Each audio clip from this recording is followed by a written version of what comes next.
So everybody's aware from their TV screens about the current devastation in Eastern Africa, which is associated with the current drought, but not really caused by the drought itself. We know the huge political challenges in the region really underpin the suffering that is happening there today, which the drought is impacting upon.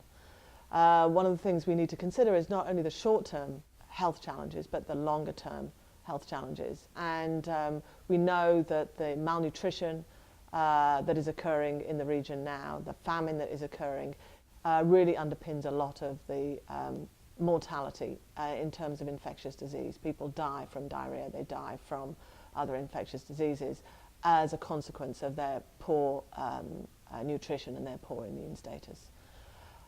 When we think longer term, one of the challenges that health agencies in the region are very aware of at the moment is that the drought actually has reduced malaria in the region. In parts of Somalia, malaria is very low anyway because it's a dry region, and therefore the population's immunity tends to be very low. Now there's a concern that if we should get a heavy rainy season coming forward, and the rainy season in East Africa is starting around now, that the potential for post-drought epidemics is severe, and these populations really will need a lot of resources to be able to combat the impact of malaria epidemics should the rainy season prove serious. There are also long-term impacts from this type of drought, from this type of famine.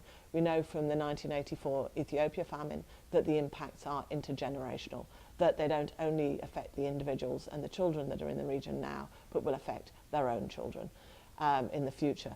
And therefore long-term investments are really needed to help these populations regain any real health status. The contribution that the IRI makes into this area is to help understand some of the climate-related components and to provide the regional agencies with the most up-to-date and best information that is available on the predictability of the climate through regional partners in the area and through the National Met Services, and through the creation of new climatological products in collaboration, for instance, with the National Meteorological Agency in Ethiopia, that can really follow exactly what's happening with the climate in the region.